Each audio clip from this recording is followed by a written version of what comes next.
The nice thing about the hotbed greenhouse is that if you get big banks of snow piled up on the sides of your hotbeds, it actually acts as an insulator.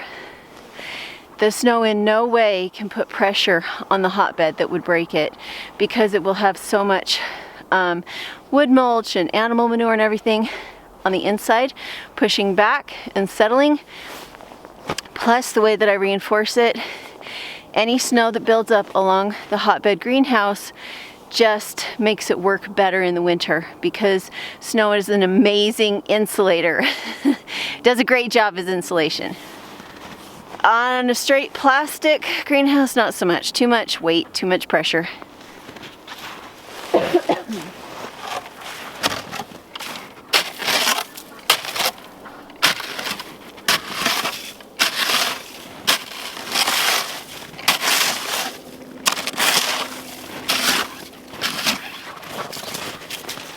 Alright, I'm starting to get worried that I'm going to puncture my plastic, so I'm going to work a little bit more on the hotbed while I'm waiting for some of this snow to melt, and I'll just keep trading off and working on both while I'm working out in the sunshine, enjoying the fresh air, and trying to work through problems that come up with trying to make my hotbed greenhouse wider. Alright, so one question people ask me is, why am I not just recharging the beds that I've already built? And the answer to that is, I do, but if you want a hotbed that can compete with negative 20 degrees Fahrenheit, it needs to be a new bed for that winter season.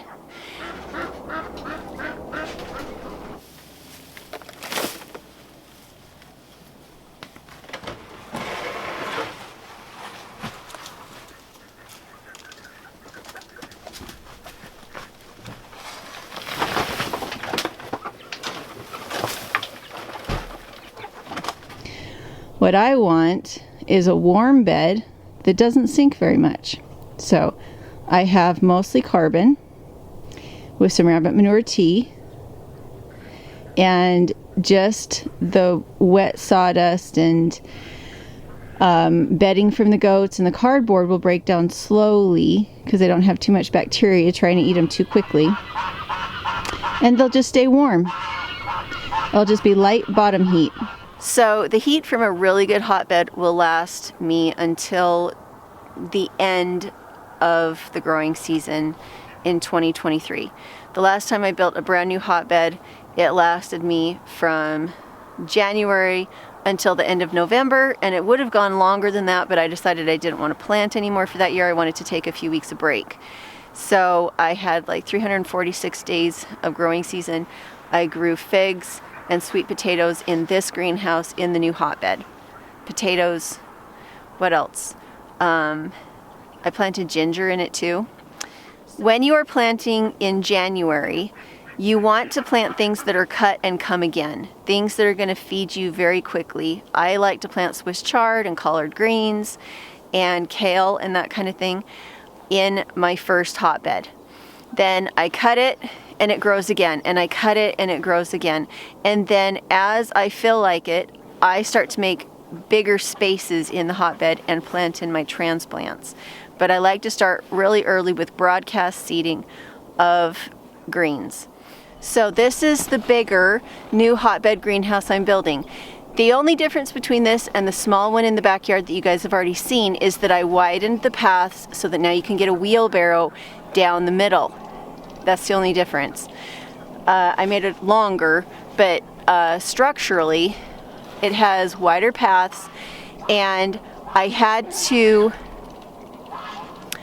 experiment a bit with the cow panels going over the top, because now that it's wider, one cow panel does not hold an acute enough arch to hold snow off. So this is actually two cow panels that are joined in the middle and reinforced so that they are long enough to arch acutely enough to still shed snow. If I had tried to do it with just one cow panel, it would have been a very obtuse curve. It would have been very wide, and the snow would just crush it. No matter how well I shored it up, snow would have crushed it.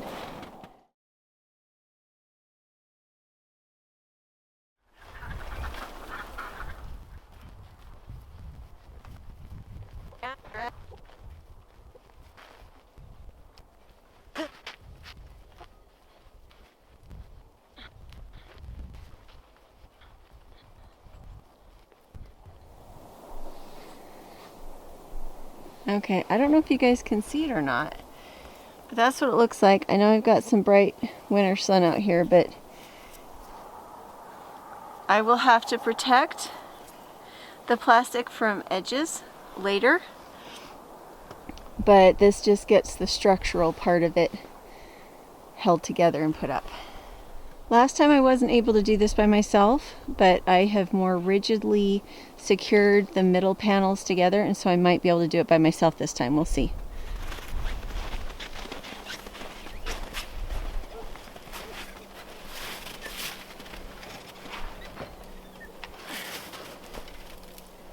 So all you're doing is standing underneath it and lifting.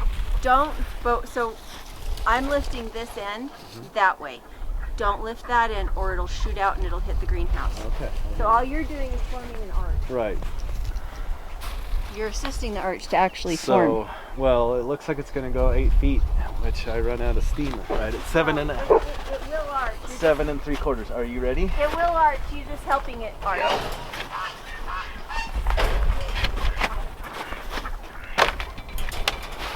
Okay, so I'm just going to push here.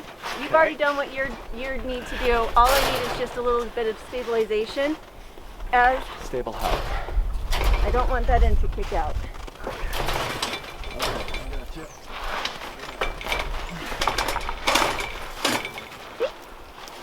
Thank you. Looks fun. You're welcome. Have you got it? Yeah, I just got to get it over, try and figure out might just not meet. Double hotbed, huh? You Triple. are ready for January.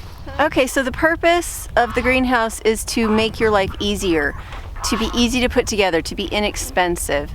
And so you just saw that putting 2 cow panels together, I just used baling twine, and then I had my husband come out and just lift the middle arch in order to get it to arch correctly. I only have one more section left to put in. And at that point, I'm just reinforcing the arches together and then putting some lumber in as cross bracing so that if we have a really big wind, it's not starting to rock. You don't want your arch to rock. Rocking, it kind of gets some momentum, and that's when things get bent and broken. So I need to get maybe 4 2x4s and more baling twine, and then I am on to the next phase of this. Thanks for watching. We'll talk to you later. For any of you who like my projects, I had a reminder from one of my Patreons that I need to talk about my Patreon page more. I have my hotbed greenhouse plans on my Etsy store, but they're only $7.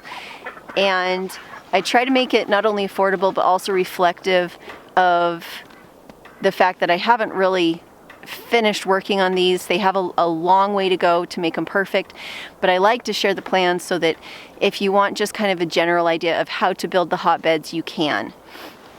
That being said, if you're willing to support me on Patreon, it allows me to have the funding I need to continue to make these experiments. My dad was the one that paid for the pallets for this hotbed, and I really appreciated his support.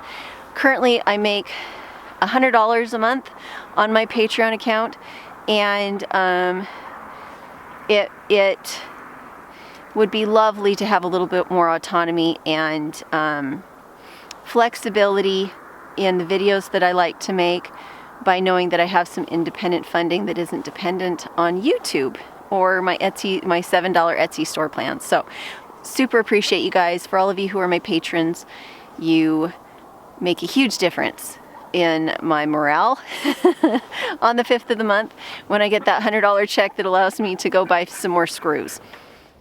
All right, we're about to put the 3rd connected hoop for the hotbed up. So just to be clear, there's 2 cow panels over each stretch, and they're connected in the middle. The reason for that is that one cow panel by itself is not long enough, and You still need a good enough arch that it'll hold a snow load. So John's going to come out and help me with this really quick.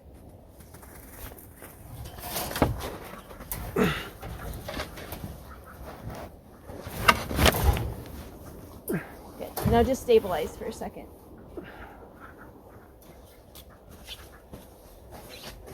Huh? You almost made it. Oh. Yeah, wow. Thanks for being willing to come help. Yeah. Dad fixed it. Okay. Thank you, babe.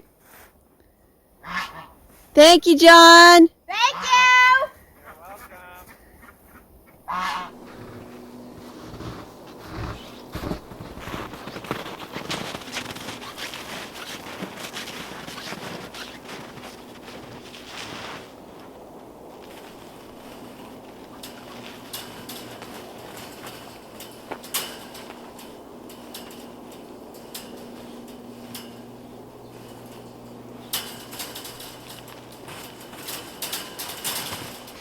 One of the most important things in your build is that if you're next to, for instance, another greenhouse, when you're moving your supplies around, don't run into your greenhouse with your supplies.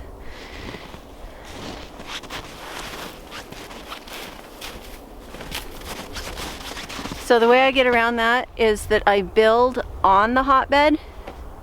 Instead of building somewhere else and moving it to the hotbed, it's easier for me just to take the supplies to the hotbed, put things together, and then I go get a little bit of help so that as I erect it, I'm not breaking this greenhouse or this greenhouse.